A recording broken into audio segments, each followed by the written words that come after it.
Okay, good morning, everybody. This is Momin at Momin's Art, and today is landscape watercolor class number 7, which is the second last class of the this session of winter 2026, and I will be starting a new class in the spring, which is the more or less same type of class, and I will discuss about the basically same topic, maybe in a different way. I will bring some more ideas, more fresh ideas, how to beautify your watercolor, landscape watercolor, by using different type of colors, different brushes, different supplies. I brought some supplies today. As you can see, it's I don't use it. I used to use, but I don't use it anymore. But I will discuss if somebody wants to use these supplies. Might as well go ahead if that works for you. But I don't use them anymore. I might use the white color, as you can see all the time, poster color. And I will bring some more supplies, which I bought it initially when I started the watercolor, right? So I will bring slowly different things, different ideas. Next class will be I will bring some more stuff like how to use charcoal or like wax and crayons in your watercolor. So that would be the next session. That's what I will do every session that brings some new ideas. Anyway, let's start the class. Actually, let me check everything is working fine, and let me just yeah. Okay, so all right, so let's start the class, and I will. This would be the. Let me put this picture, the painting. This is my own painting, and I will do this painting in the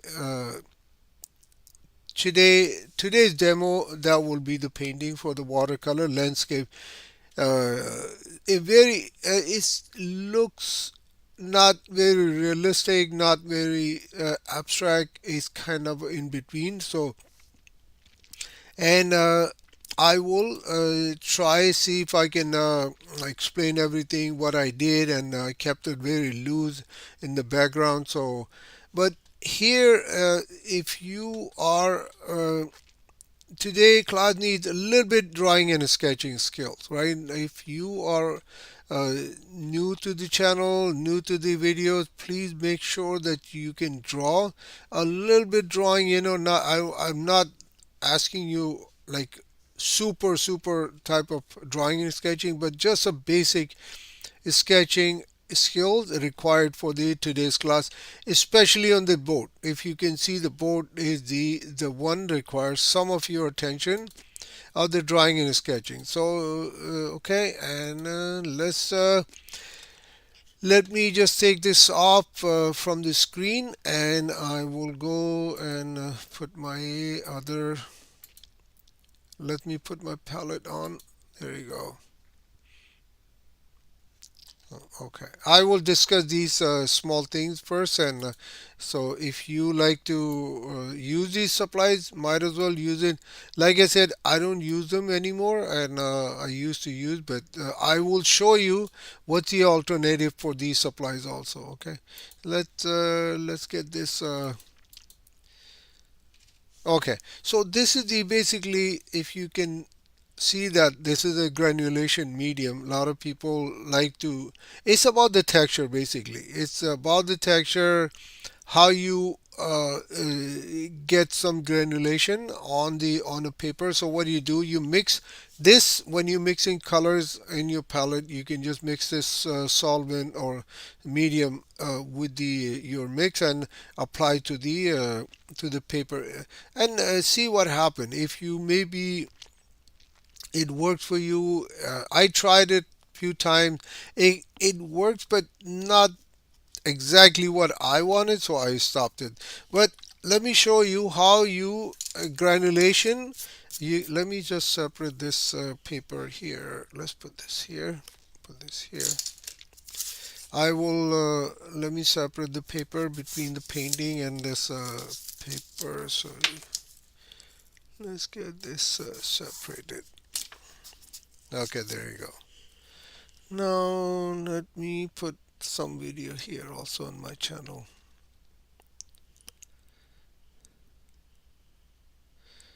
All right, here.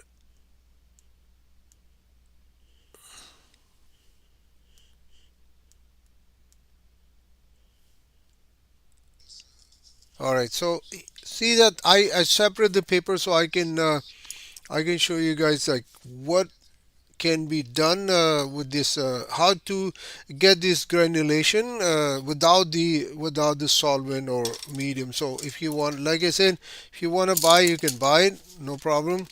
And I have some nice fancy squirrel the this is the Kolinsky Rosemary and Co. Kolinsky sable brushes, kind of a little bit expensive brushes, but they're very good. If you want to use these brushes, I always try to use these company, and it works for me. So if you're okay with that, you can go and use this brushes also. So that would be my liner brush today, and as usual I have the squirrel brush, I have the sable blend dagger brushes too, and I have a squirrel mob brush. I think it's number 12 or something, is number 4 mop brush. So every company has their own sizes, right? Like say this Rosemary and Co's. Maybe if you buy from the other manufacturer, you will see the variation in the sizes. So here is kind of a little big here, as you can see my finger. Let me put these away. The brushes. Let's put it on the left. So that's how this size of the brush is. So if you this is number 4, so you can buy that. And if you buy from other Princeton or other brushes, Raphael or other brushes, it might be size made different. Anyway, let's move on.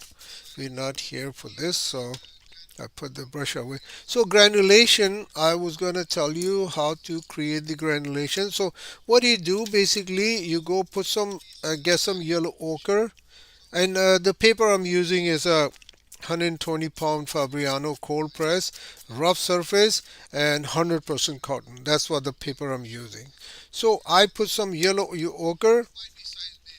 The granulation works on certain medium, not all the, I mean, like not all the pigments, right? Like if you use certain pigment, I have a French ultramarine and I have some yellow ochre. It works really good with the French ultramarine. I don't know why, to be honest with you. So if you want to find out, you want to go more research, you can do more research. But it works beautiful granulation when you, I think is about the chemistry of the color. It's more transparent and more opaque if you mix two colors together. Then the granulation will start. So here you can see now already I can see the granulation build up here. So you, if you have a French ultramarine blue, I have this French ultramarine made by Daniel Smith right here, and I have the Da Vinci yellow ochre here on my palette. Let me, yeah, so right here, and I mix only these two colors. So what happened when you mix French ultramarine with most of the yellow color, right? It won't turn into green color. That's what the beauty of this French ultramarine is. Very transparent, warm blue color. So if you are looking for that type of texture on your painting, and you can use that medium. Where is that medium? Is here. So you can use that granulation medium. You can spend some money and try this out. And meantime, you can try that out also, right? Try see what happened when you mix a yellow ochre and the French ultramarine. You don't need to buy Daniel Smith or Da Vinci color. You can get French ultramarine from any manufacturer, and it should work as Daniel Smith colors are very good.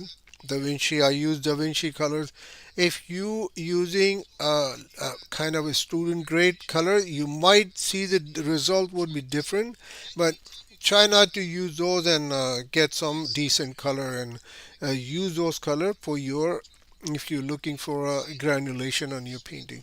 Okay, so this is done.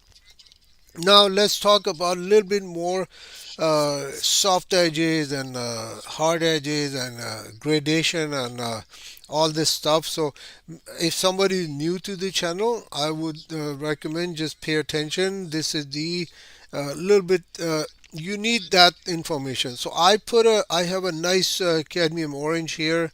Very intense type of cadmium orange. It has a different name, I don't remember, but I'll use that color so you can see better. Now I put a little bit cadmium orange right from the my palette. I'm not mixing too much of color, right? So and sorry, and less water. So I will go put some water, clean, make sure your brush is clean, right? That's the main idea is your brush is clean. You soak your brush, take all the moisture out and just rub it against the wash that you put it, right? And then you can spread it. You can get more, little bit more water, and then you can just push this paint toward downward. That's what the graded. That's how you create a soft edges and graded wash, and that's it. Yeah, let me turn the audio off. Okay, so here. And if you don't like these white patches, that's fine. I like it. I keep my in my painting. I enjoy that type of texture. So this is it. And if you need a hard edge and you want to work on the small, this is the basically.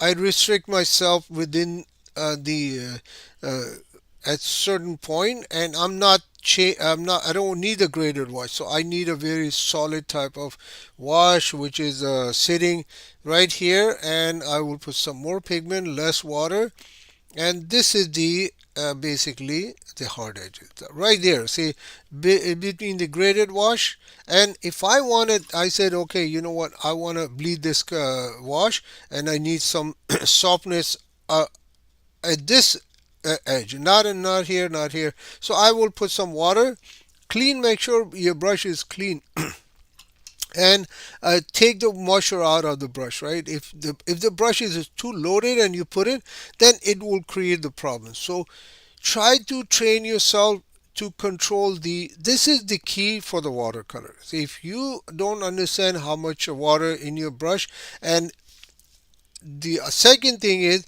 what type of brush are you using. See, this is the more synthetic brush. Can take the water, but it won't keep so much water in the brush because it's more synthetic, right? But these are sable blend and the squirrel brush. These they keep the water for it retains more water in the brush. So you make sure when you working with this type of brushes, and you will get an idea. Like some people, they change the brushes, they use this brush, this brush, this brush. What happened, the paper, the pigment, and the brushes, basically if you're using a less expensive brushes which is more synthetic like that brush, then your mind will be set with this type of brushes, right? How much water I have, how much water I need more. But if you use this, then they act differently, right? It keep more water, more moisture for longer time because it. So you need to be careful when you're using the supplies. You make sure if you're using a let's say you I'm using a 120-pound Fabriano paper, right? A cold press, a rough surface, 100% cotton. So try to use same paper, same. If you don't like it, you can switch to Arches or you can use some other brands, whatever you like. But try to keep one brand of paper or brushes and colors so you know how these things react in terms of keeping how much moisture, what type of layer, if you're working on wet into wet, how to keep this like a graded wash, how to create the granulation and that type of stuff, which medium works good for your paper and pigment, and then you just use that uh, uh, supplies with every time you create a watercolor. So that is very important. Just to now let's go back to the topic. I have see I made some graded wash here like that. This is it. Basically, this is it. And if I want to keep, let's say I make a mark here, right? Let's. I don't know. You guys can see. Yeah, that's okay. This is, I think, clear. I can see my screen. So if I want to keep the white of the paper, right? So this is how you keep the white of the paper. You go, put a circle, right? Let's say I'm making a ball or apple or something. So I will go keep this white, and let's create, actually the colors start bleeding on the top of the, anyway, that's fine. It's okay. We can lift the colors up. Lift the colors up. Dry your brush. If you spill something and you don't want these colors with the watercolor clean, make sure your brush is very dry, and then you go pick up those colors like that. Just pick it up and then it will be gone.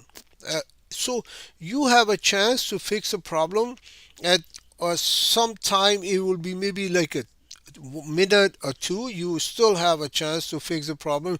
Let's say if you bleed the color or you mix a color too much, you can lift the color. You can lift the color, but make sure your brush is very dry, right? So you can pick up the color from the paper. See that the spill is still going, it's traveling. That wash is still working and try to get into the moist area. And I picked it up, but it still keep working. All right. If I apply the dryer, then what happened? This wash will stop working. Basically, this is the wash. So let me just apply the dryer and I will show you what happened. Basically, when you apply the dryer, you stop the wash working further. If you don't apply the dryer, the wash working very slowly. It is spreading, and let me just dry this. So I want to control the wash, so I will dry this up, make it stop. Don't let it go further, right? So I'll dry this up. See, nice granulation buildup, beautiful texture, beautiful. All I did yellow ochre and French ultramarine, and it won't turn in green either, right? It stays blue, and then when you mix with the yellow ochre, it turns into gray color, like a yellow gray color. Beautiful color, right? Okay, done.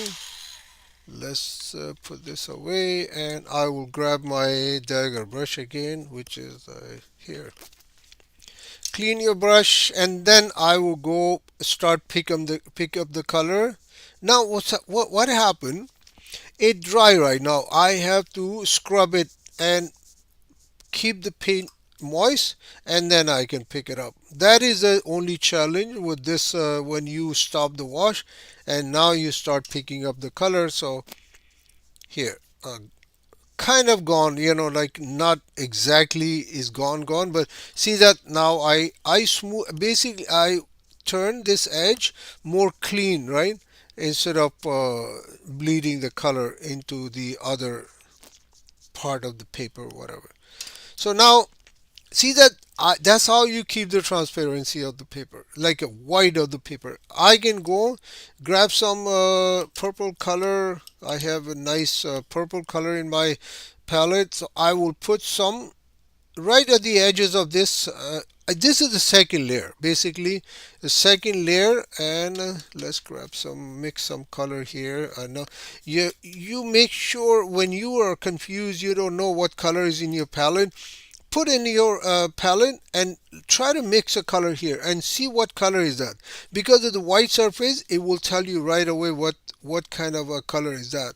So instead of grab the color, oh, this is a purple, and then you put it here, or you find out it's kind of red and green or Van Dyke brown. So put it here, make sure that what color is that, and then you apply if you're not sure about the what color you have in your palette. So here I would put, see that I am doing a graded wash. Basically I'm making a dark, let me show you. I put a dark color here at the edge, right? I'm assuming the light is coming from here. Just imagine the light is coming from here, right? And I will put some color here again, some dark color, more purple color. Purple, it's called purple dusk or something, made by uh, uh, the Van Gogh. A nice color, not very expensive, and it works really good. There's some issues with their colors too. I actually explained in the other video. You can watch that video and you will know. So here, so this is how you create. Now I can go grab some French ultramarine, make it this orange color more intense. I would put a little bit French ultramarine at the edge, and it will be more intense. And I can create some casting shadow also like that. Get some more French ultramarine, or you can grab that dark color, the purple dusk or something made by Van Gogh, if you have in your palette. There you go. So this is how you work with the layers, and same wash I apply here. I put a little bit dark here, then I put some water and make the wash graded wash, like one layer orange color I put it, then I left some white of the paper, and then I just go and put another dark layer, because I'm assuming the light is coming from here, so which make this sphere or ball or something, it create a little highlight here, and then dark here on the edges, and it goes and it casts some shadow also. And there make some table if you want to practice that where it's sitting. It give you more idea like what are you working on. So let's do some graded wash here. Let's make it soften and out. Graded wash all the way here, graded wash all the way here. Remember, recite what type of wash are you putting. Say, look, I'm working here. That is a graded wash basically. So I call it when you're working. Just don't call it out loud. Just call it like, hey, this is a graded wash I'm working. This is a cast shadow. This is a highlight, and I put two layers on it. So you will remember. Okay. Anyway, so now see that I picked up some light here. I picked up some color here purposely to let you know what happening. Just a quick, then I will start the demo, okay? So light is coming from here, right? So light goes beyond these part, the subject also, and it goes to the surface. Some are spilling here, right? Some are going here, and it comes back. It bounces back from the surface. And that's the time you see some light color here, which is the light is bouncing back from here to lit up this subject a little bit here. You will, if you pay attention and you see some of those pictures or references, you will see there's a light here. That is the basically it's called reflected light, and whatever is in between is called a cross shadow or something, right? But just remember that light color, what I picked it up a little bit, is called the reflected light is coming here. Some are blocking by the sphere, which we do the cast shadow here, right? And some are go here, there, and hit the surface. Especially if the surface is white, it works more intensely, right? Like more effect happen when the surface is white. If the surface is black, you won't see so much, right? So it depends on the surface also, but it will create some type of the reflected light. Any color you have on the surface, it will create some reflected light, but more intense when the surface is white. So this is basically here, right? A graded wash, hard edges right here, and how to keep the transparency of the paper, and how to work on the layer. So I can put another layer. I can make this sphere more orange, or you can put a little bit uh, yellow, I mean cadmium yellow, and make it more vibrant. Like you can go glaze it. They're called glazing, right? So if you want to warm it up more, you can put some more yellow color on the top of the orange color, and it will be more contrast, more vibrant, right? So that is the third layer I put it. And I will, if you want to be more working more, you said I want to work more, you can just dry this out and then you put another layer. So, and but you have to stop at certain point because it will create problem. That's how painting get muddy, like people said, oh, my painting get muddy because you put orange color, then you put a little bit blue color and around it, right? And then you put some yellow color, cadmium yellow here, and then you working, and you overwork your work, and it becomes too much mixing on one surface. You try to fix the problem, and it turned into either a gray, bluish gray, or if you put too much red in it, and it will either turn into brownish gray. That's what happened, and that's what a lot of people are complaining, that my painting looks dull and it looked like more like, no, not very vibrant. There's no contrast in it. So this is what happened. If you mix so much color on one, see that I put French ultramarine here and I put some yellow ochre, right? And I gently keep them separate.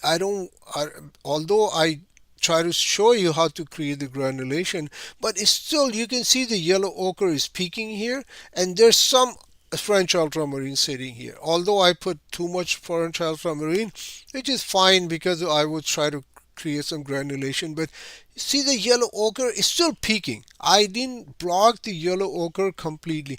That's what happened to you when you work more and more and more on with the watercolor. This will happen. This you automatically, you don't want to block that color, which is the other color here. I mix all the colors, and it becomes a gray color. So you working on, put a red, then you put a, let's say you put a blue here. If you keep them separate, then it'll be okay, right? You'll be okay. If you see, I spill the color, and then you put some yellow color here, and you don't mix too much, right? Let it mix a little bit, right, at the edges.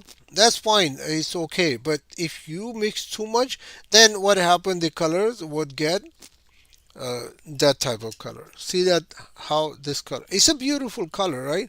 This is a nice color, so you can use it for some other reason, but this is what happened. And if you mix too much, see, I keep them all three color very separate. The orange is there, the yellow ochre is sitting on the vicinity of this wash, and then French ultramarine sitting in certain place, and that's it. So you have all these three color as compared to this color, right? I can put more orange color if you want to intensify the orange color. I can go grab some more orange color. I can put it. See, it's still, I have orange, yellow ochre, which is the dark opaque yellow, and I have French ultramarine. All paints are separate. They're sitting and they create a nice, contrast. Anyway, okay, so that done, and blending medium, another medium. I don't use that anymore. I bought it long time ago. It it you can try out. I blending colors is simple. You put, like I did here. This is a blending color, right? You put one color here like that. Let's put some cadmium orange, and I will get some Van Dyke brown. I have beautiful, I just put it Van Dyke brown in my palette, fresh from the tube, and I will put this here and let the color mix. See, the color is mixing now. The wash is working basically slowly, unless you said, okay, it is too much blending, I don't need too much blending here. Get the hair dryer and stop the wash working further, right? You just go stop it here and it will stop. But as long more you let it work, more is slowly penetrate in a cadmium orange, but gently, because if I put it too much brown here like that, by mistake, and it will take over the orange color. Then it will be loss of blending. I put more Van Dyke brown right here, and I would bring it down here by mistake, so it will take over the orange color. Although I'm still keeping my orange color, I'm not letting it blend into the 100%, but maybe 10% is left, and most of it is a Van Dyke brown. That's how you control.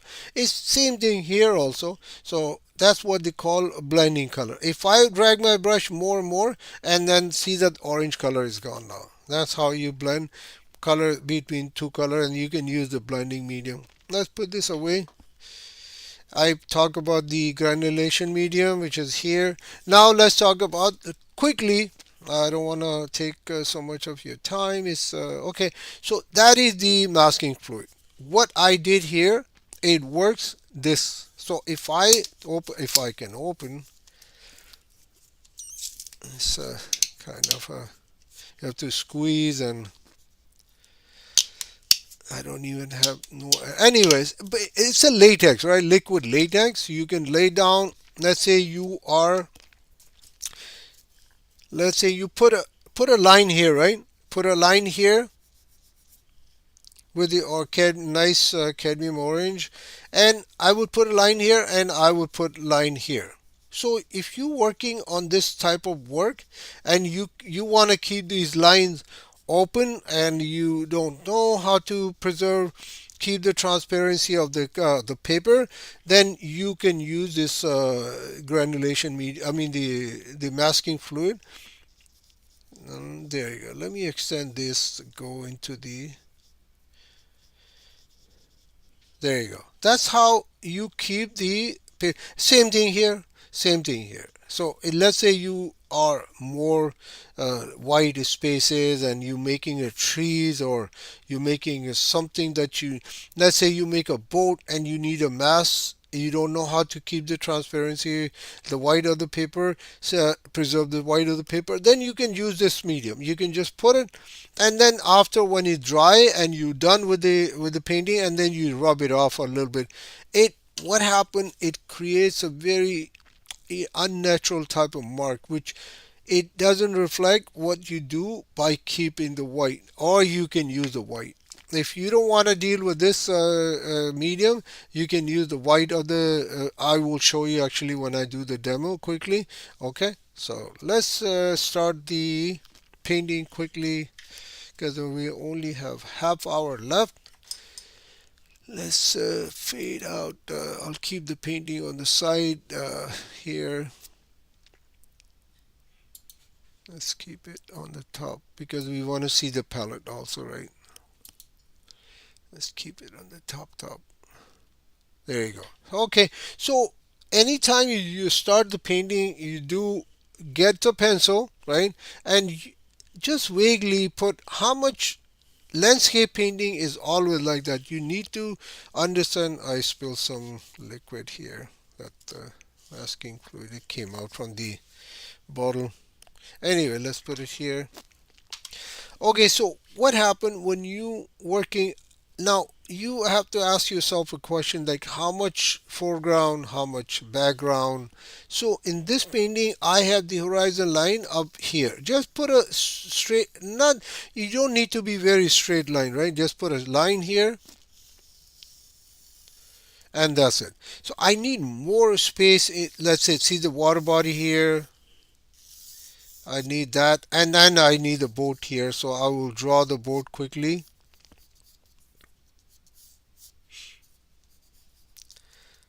I will explain everything what I'm doing, right? And put the mass here, here.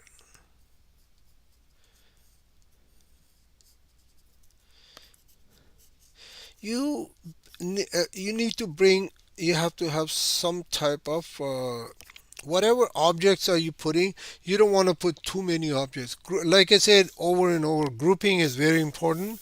So if you make sure the grouping the part of the composition. So if you put so much of stuff, let's say if I put a one boat here, another boat here, yes, I can put some in the background, right here. I can put one here, but not too many either, right? Just one here for the to so you can balance your painting for the composition, right? I can put one here, and then I will put like a maybe hut or something or houses in the background, just vaguely there, and these mountains or trees or whatever you call. I will grab some of my, now I will use this squirrel brush, Kolinsky. Put some water on the paper first. Put some water because I need a very flat wash. I don't need too much of a kind of a, you know. So here I will use cerulean blue. I'm sorry, Prussian blue. A little bit Prussian blue. So once you put the, see that you once you put a water on the watercolor paper, it create a nice type of flat wash. So if you don't know how to do flat wash, I would recommend put some water and then you do the or you can get so much water in the brush that it creates some flat wash for you, okay? Or you put some water on the paper, let the paper wet, and then you put some colors, okay? So I have this done, right? I'm gonna use some French ultramarine also, tone it down that the boring Prussian blue a little bit, and put some here and there. Look at this nice granulation buildup already. I can see this beautiful granulation. So here more French ultramarine, mix it up with my previous washes, like a little bit gray color, and I will put some here. And every time you want to create a, let's say you want to create a dry brush mark, right? I will go keep my brush here, right, at the edge of the paper, right, and you go quickly, you go here, and then you see that nice dry brush marks building up, right? Now I intentionally I put some color here with the in the wet surface, and what happened, it just creating a little bit more very soft type of like a mountains or trees or whatever. I will decide what I will do, but most likely I'm going to make them as a tree. So, and along the process, just leave these white spaces, just leave these white spaces, and make sure that you have some white spaces you can use for any other reason, right? I can block this because it's we don't need too much white space here. I will just keep it under control because we don't have time. I don't have time to create all these small objects here.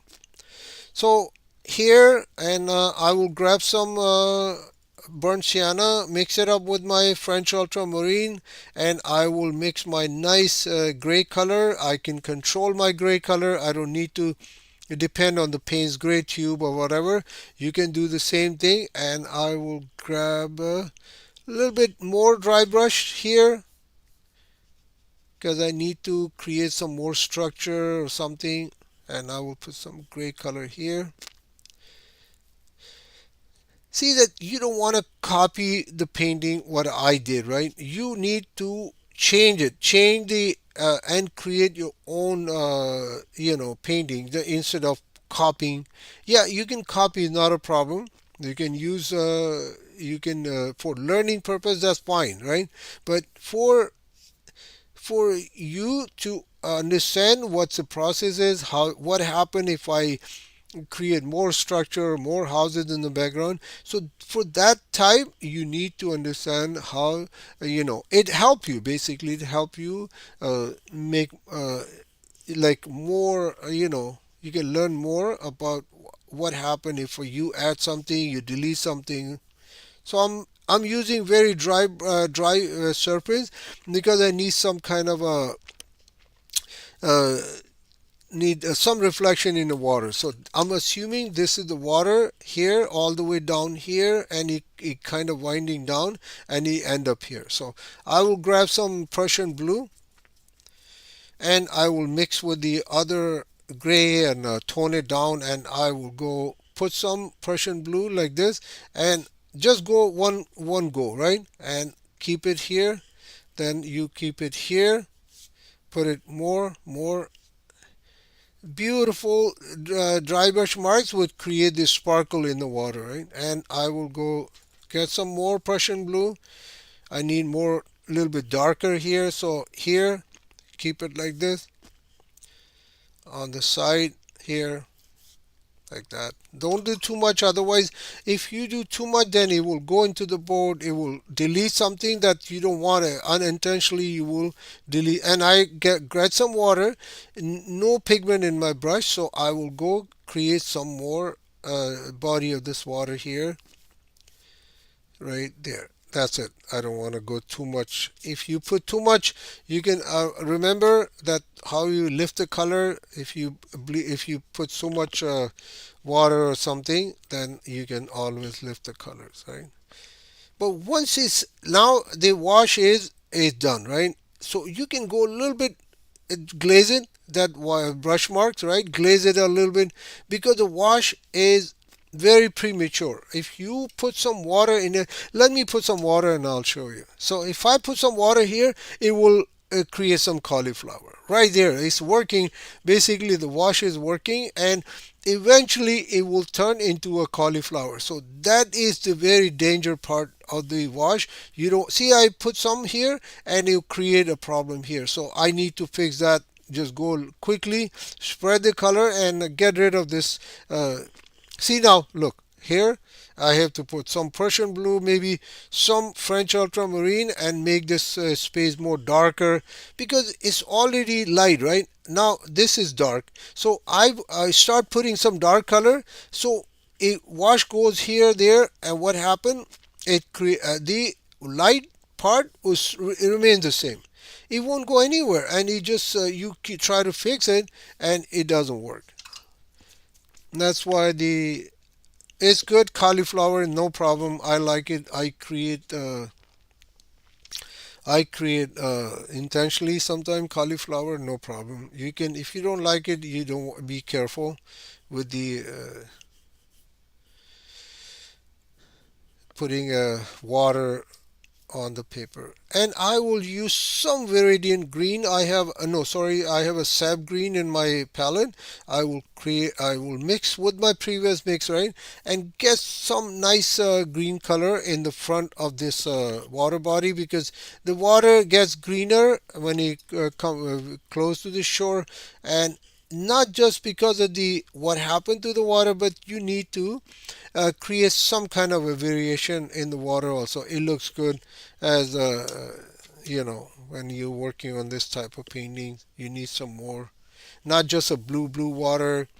You can get some Prussian blue, intensify the water here, or you can just go put some green color on the front. All right, so here let me just quickly start now. Now see that my background, my skies, nice, beautiful, smooth sky. There's a light here. I separated. This is how you blend colors. I put some French ultramarine, mix it up with my gray mix. Quickly, I put on the same wash, right? Wet into wet. So what happened? It color blend and create a nice soft edges in the sky. And that's the beauty of the watercolor paper. Watercolor paper works really good when you have when you work quickly, right? And it create a nice soft edge for you. And yeah, that's what it looked like basically. Okay. Now I'll go get some more green color. If you want to make these trees a greener, which I did in the painting also, you can just just drop some green color like this. Let it mix with the French ultramarine and the gray mix, and it creates some kind of like a tree or something in the background. I put some here, a little bit here. Okay. And I will grab my small dagger brush and I soften the edges. Just drag the brush with the clean water at the edge, because I need some more uh, kind of a soft edge, because it's atmospheric perspective, right? I don't want to make these trees like a branches or foliage or whatever. I'll keep it very loose so it create a nice atmospheric perspective. You can go put some cadmium yellow also if you want. You want a more, punch to your painting. You can put some more yellow ochre, the cadmium yellow here, there, like this, and make them trees more, give trees a more fresh look. And I will go get some Van Dyke brown, mix it up with my other colors, the blue, the green, whatever, and I will grab some French ultramarine, get some nice dark bluish gray color, and I will put some here, wet into wet, a little bit here to create some more depth into my painting because it looks like a dull painting, and I need some depth. So I will put some French ultramarine Van Dyke brown mix here at the edge of this where the horizon line is and where the water is, and you can put some dark color here, there. Okay, so here mostly is I'm not gonna touch this more. You can drop some more here, there, create some more depth into your painting, but I won't do too much. I will just leave it. That's it. Let the wash work, and I'll come back and see what it looked like. Now I will grab again my squirrel brush. I need a big, nice, chunky wash here on the foreground. So I have a nice. I mix it up with the my. Oh, you know what? I will get some the orange color from here. Get some gray color. Make sure that you don't want to apply the yellow ochre straight on the foreground because it's very intense yellow color, very opaque. So you mix with any other color like French ultramarine. I have the little bit gray mix, so I would keep this tone it down, that yellow ochre. I put some, inject some burnt sienna. There's a cadmium orange, right? And now I will put my brush here. Make sure that what type of color you're applying, right? I would put in the corner, or better yet, you have a keep separate. Put the color here and see what color is that. If you like it, you can use it. I like it. It's okay now. I will go put it and go like that. Just create some dry brush marks. You don't need to be very precise, and leave this white of the foam of the water a little bit here, there, so you can create. I will show you how to create that the foam of the water at the edge when the waves are breaking down on the shore. Not too much. We don't want to make that this water is not too choppy, so I'll keep it a little bit calm, so not too much. And I will, if you need this dry brush mark, you need to make something else in your painting, you can go ahead, you can keep it, you can, or I can control my the dry brush mark. So I will go just drag some more color here and there you go. That's it. At this stage, I will grab some gray color, or you can get some French ultramarine, and I will put a little bit here, there on the foreground, so I can create more contrast into my painting, not just a yellow color coming down here. Maybe something, a boat or something sitting here outside the painting, and this casting a shadow. It works really good, and you can put some more if you want. You can create more dark color here, let it mix with the, and again the granulation builds up here, beautiful granulation. Soon as I put French ultramarine on the mix of this the uh, the yellow ochre mix. Now done. I'm done with my foreground, my midground, my background, all done. Let's clean this color because it gets into your palm and you can ruin your painting. Let's say if I put my hand here and I get some color here and I go working on the top, and then you by mistake you put it here, then it will be a problem. You can ruin your painting. Okay, now let's I will dry my painting because I don't want to wait. I need to work here on the horizon line, so let's dry this painting.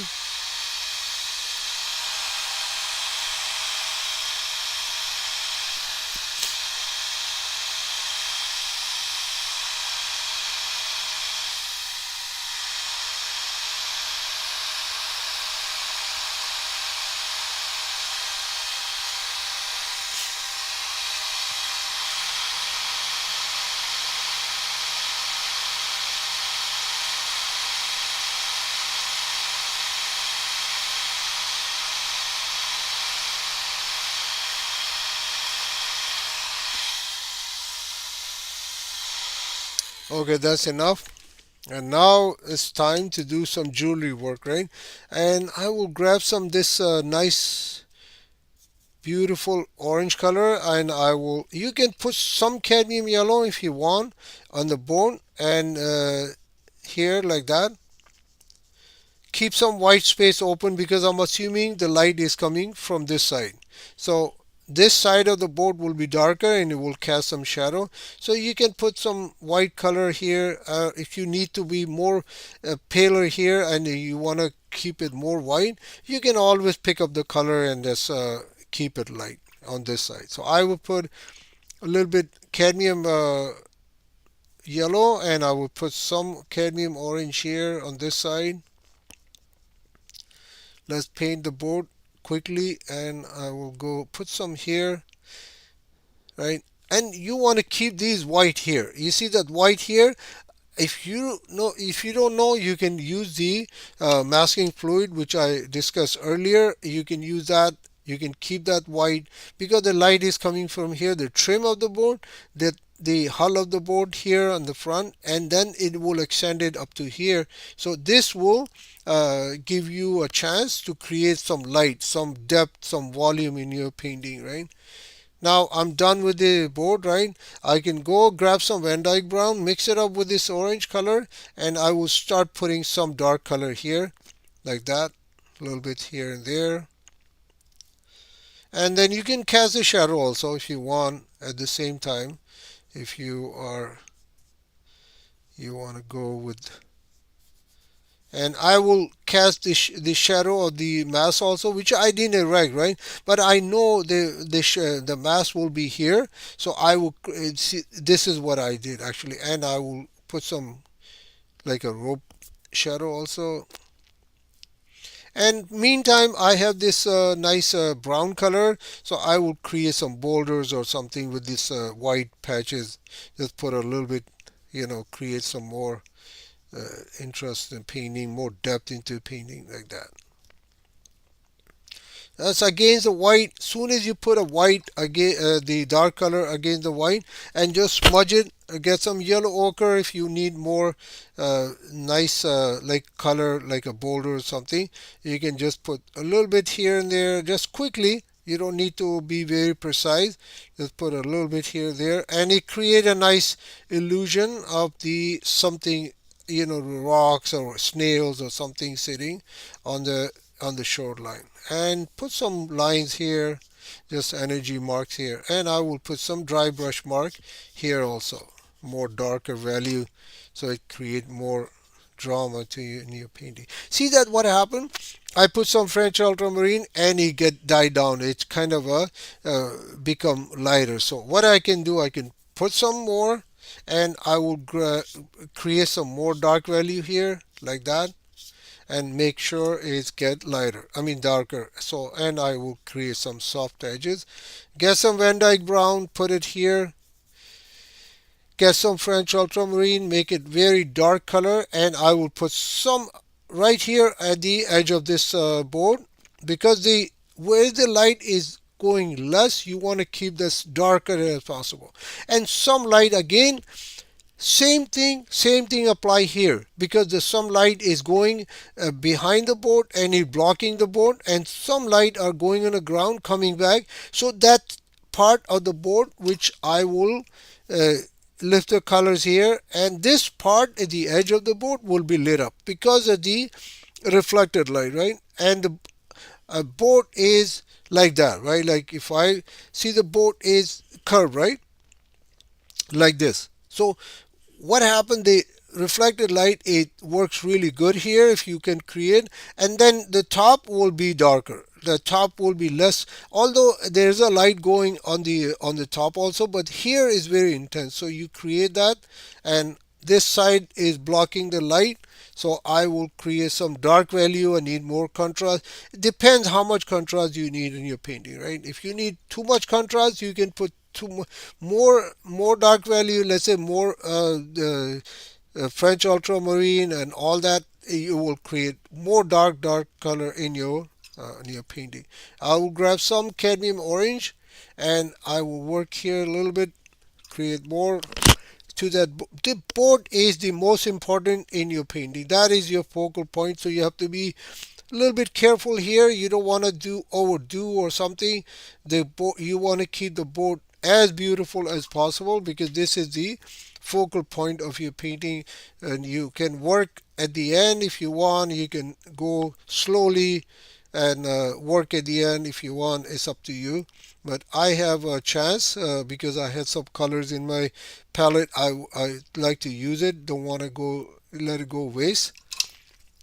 So see that Van Dyke brown? I put it just put it in my palette. So what happened? It give me I whenever I need a Van Dyke brown, I don't need to put water or something. I need a very harsh mark here at the trim of the board, so because it's blocking light, and here also, so I can use straight instead of mixing colors and try to get the color moist with the water. So squeeze a little bit Van Dyke brown whenever you start the painting. If you are working on a big painting, get some French ultramarine. These are the colors you need the most, right? So you need to make sure that you have enough colors and more moist color in your palette, so you can use straight from the tube. See, I grab the Van Dyke brown. If I need to just a little bit more water, I mix it up on the palette, and I make it a little bit less intense, like a little bit more water. Now let's put I don't want to put a mask right now because we're going to work here on the houses and the background, and then I will come back. Let's say put a house here. Let's give him a roof or something here, there, and I will get some French ultramarine, mix it up with my gray, and I will control the light here, there. Just vaguely, you don't need to explain that what type of structure in the background.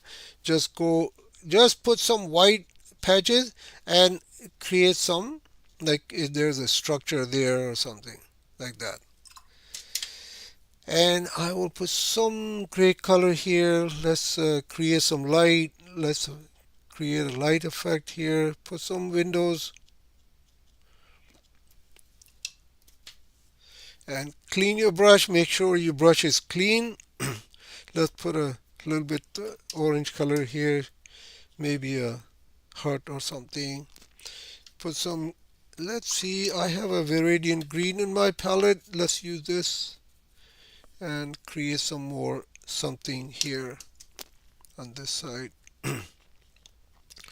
Maybe use some yellow ochre. Put some yellow ochre here, there, here. There you go. That's it. You don't want to do too much.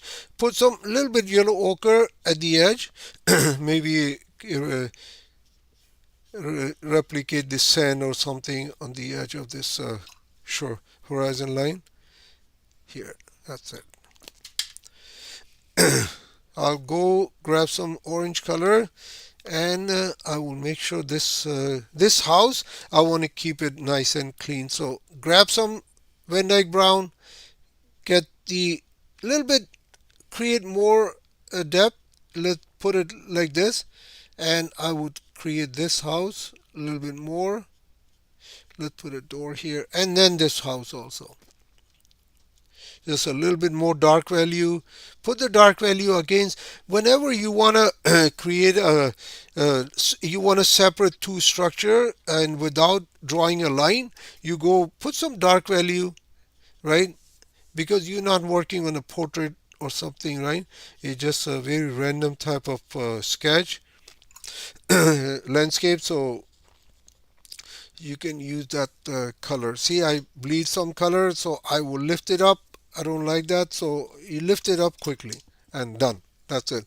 You don't need to explain too much what's going on in the background. Just vaguely that something is happening, like houses or something. Or maybe you can put a boat here, like a little mass here, maybe at the edge, maybe one here, here, there, one here, maybe. Not too much, otherwise it'll be a problem, right? It will be too much.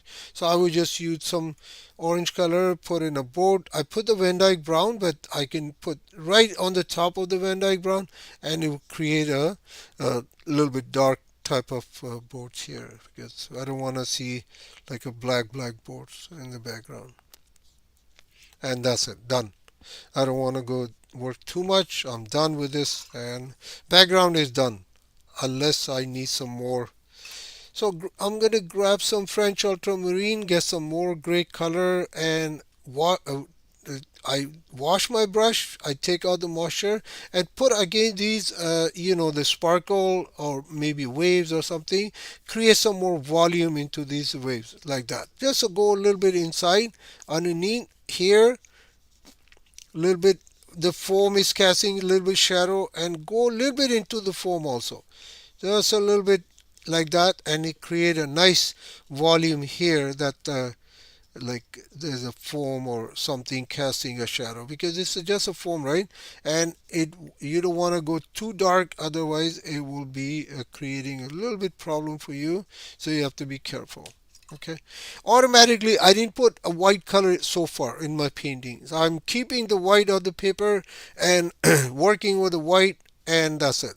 So here I don't like this too much sharp mark, so I will just put a little bit water and get the soft edge graded wash. A little bit go into these white patches. If you don't like it too much, you can just a little bit glaze it. Get some Prussian blue. Prussian blue. Oh, I put too much Prussian blue. Let's get this out of here. There you go. So anyway, here it's under control, not a problem. And I will go create some more here. A little bit. Let's get into focus because you guys can see what I am doing right now. Let's get into focus. So here, there you go. That's much better. So done, right? And now you can play with your painting. Most of the painting is done, right? You can put another boat here. You can create some more stuff. You can go work on these small boulders or small rocks here. You can create more shadow like that. It's all up to you, right? You can create more, or you can do spatter also because I have some gray color. You can go keep your brush here, right, like that, and you just make sure that it's not going. See, I put some here in the painting. So what do? You grab a piece of paper like this and put it here, right? I want to control this spatter. So here I would put some here. Oops, put it here. It goes in the board, that's fine. And you can put some like that. See that all the spatter will go into the paper, not in the painting. Now painting is nice and clean. If you don't like it, you can go just smudge it a little bit and then let it go. And some you keep it. It give you a nice texture on the because it's a uneven surface, so this better. Now let's go into the now I grab some juicy Van Dyke brown and I will do the mass of the board. So my dagger brush, right? You can use any other liner brush or rigger brush or something. I work with these so I get used to it. Now you go keep your brush here and just go quickly. You don't need to wait too much here. So I made a mark, right? And I can go more, and that's it. You don't want to do too much working, struggling to create that mark. If you work more and more and more, it will become a problem for you. So here, and I will put one little bit water in my brush because I need a nice solid mark here, and I will make a mass here, and that's it. And one more, if you want to put the rope here, you can put the rope here. You can put the rope here, you can put the rope here. Whatever works for you. So I would put a rope here to harness this board. Practice this type of marks, right? You go with the separate paper and practice. Sorry, I just so even though that paper, right? You just an ordinary paper. Practice this like that. Get the color. Practice. Mark. So you will be very efficient making this type of mark. You know how much brush I have to touch on the paper, how much washer you have it on the paper, that type of stuff. You do go, mark, mark, mark. That's how you see I can write my name very cleanly with this very, although it's not working because of the paper, right? There. So let's go further. Let's get some Van Dyke Brown, very juicy. I'm going to put it right at the edge of this mass. It's holding the bone, and I will create some. You can create a very dry brush mark like that, and keep it the shadow of that the pole here, right? Harness pole, and see that it create a nice. And now I will go grab some more, a little bit French ultramarine, get the gray color, and then you can create a little bit shadow also here. So it create a nice, the rope is hanging, is not flat to the ground. That's how you keep certain things separate. If the see the board is sitting on the ground, so I attach the board because there's a shadow. If I this shadow won't be attached with the board, then board will look like it's flying, right? It's not sitting on the ground. That's how you attach certain things on the ground, so it showed like it's sitting on the ground. Here, let's get some soft edges because I don't like this too much casting shadow of these foams. So I can make it softer by just dragging my brush, and yeah, that's it. So painting is finished. I don't want to, it's already over time, for 5 minutes over. So let's grab the white color, okay? If you want to, let me add something. If you want to glaze it, right, like sky, you said I want more, so you put some water, clean water. It's not going to do anything, don't worry. You just put some clean water like this, grab some orange color, right, less intense orange color like this, and you can put it right here, and then it will intensify your painting, like orange type of wash, glazing, or whatever you call it's called glazing. So here now it's become more dynamic, more orange type of sky. You can still go, you can put water, right, get some French ultramarine, make it more intensity type of. I won't do that, but I'm just showing you. Now see that blending beautiful. So I put a little bit French ultramarine, a Prussian blue mix on the top. You can go put some more French ultramarine, make it more darker, and it will create more dark type of sky, which I don't want to do that. So I'll pick up this color right away, and it'll be gone. I will leave the orange, otherwise it will create some problem in the on that. I can take it off. Let me just get some nice, and I'll take it off. Let's. If you don't like it, you can take it out. Just as long as it's wet, it's not penetrate, it's not dry up on the paper. You can always pick up these washes from the. They're gone now. See that? It's back to the normal. I mean, not 100%, but 90%, it get back to normal. So now I'll grab my white color for some highlight, which we talk about. Like you can use the masking fluid, right, to keep the highlight, or you can use white color. Some people say it's not right to use the white color, but it's a painting, right? Now I will go. This brush needs to be very sharp at the edge, so I will go put some white color at the hull of the bone, get some more white, and I will put some white here and drag it with it if you have a brush or something, or you can just I don't use that put the color like this, but you can use that. And then I will put some white, which makes it this hull more visible, and I will put some here also on these, the black one, and create more light to my painting. And let's put some birds here. Let's put some birds right on the water. One here, right? Maybe one there. They're hovering on the looking for food or something. And maybe dark is good. Actually, when you're putting on the dark, dark is good. See, I put too much, too big, right? The proportion wise is not very good. So I will just take it off because its proportion wise is not right, right? It has to be smaller. Now these birds are okay. Grab some Van Dyke brown and I will put right here under the wing, not very dark color, just a little bit dark color. I will put it here, and put it here. Create some more depth into these birds like it will be. And let's get some viridian green, the sap green I have. Let's bring some punch to the board, right? Let's get some green color and put a flag here maybe, right? And get some cadmium red. Maybe put a flag. If I put a flag here, it will be smudged, like merge into this structure or whatever. So I will make sure that it's separate and put a little bit here.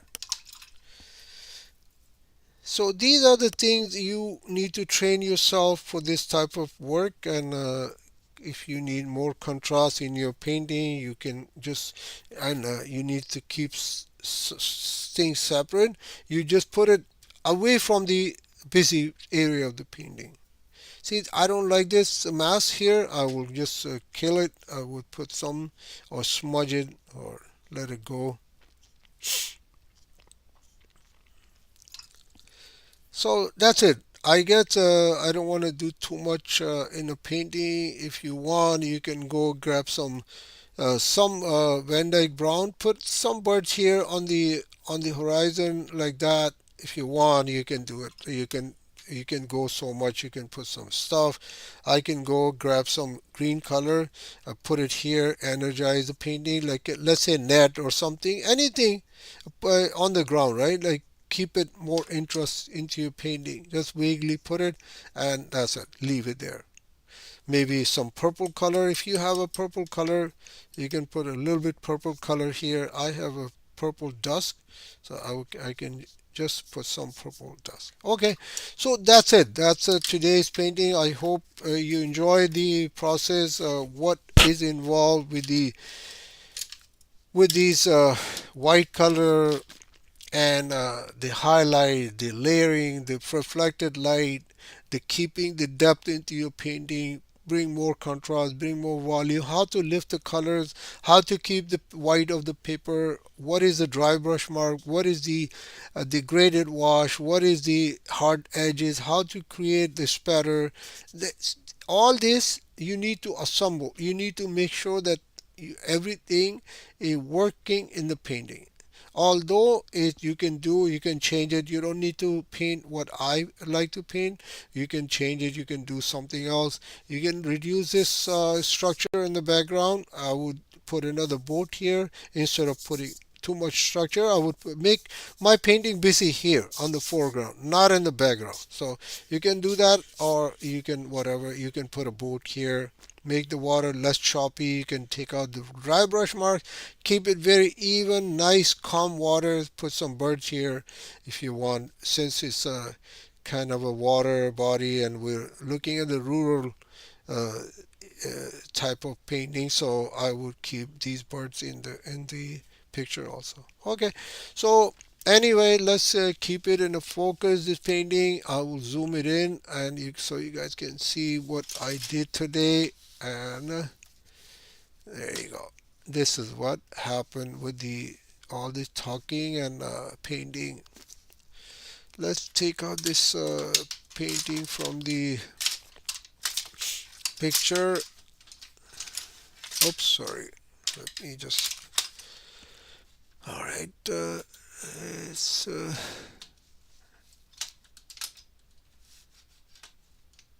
I have such a nice small space in my on my desk. I have to push things here and there too. There you go. So this is what today's painting, right? With all the information applied from here to the painting. The dry, like I said, I don't want to repeat that again. Oh, I forgot to mention this. This is the sponge I bought it long time ago. You can create some. See that spatter I did? You can create some little bit texture also with this by lifting the color. You can see I didn't use it so much. I just used for experiment and I put on the side here. Let's put on the side again and it'll be sitting there for I don't know how many years. Okay, so let's finish the class here. I hope you enjoy the class. Please get more people into the class and subscribe the channel if you didn't subscribe it, like the video, hit the bell icon button so I can get notified. I mean, you can get notified when I upload the video. I'm on live session. And I'm gonna post on my Instagram page. I'm starting a Tuesday class also, or most likely it would be a drawing and sketching class, but I didn't finalize yet. So I will post on my, if you wanna get update, so you can go to my Instagram page and it's same hashtag like my YouTube channel. You can go at Moments Art and you can find me there and you can see all the updates, what I'm planning to do for this spring and in the summer, so you can get information there. But I'm planning to start a Tuesday class which is 10 to 11 drawing and sketching. Friday will be acrylic class. Acrylic will be same time 10 to 11, basic acrylic landscape class. So how to prepare the canvas, how to work with the acrylic colors. Okay, thank you so much for being here, and I will see you in next week at 10 a.m. Have a good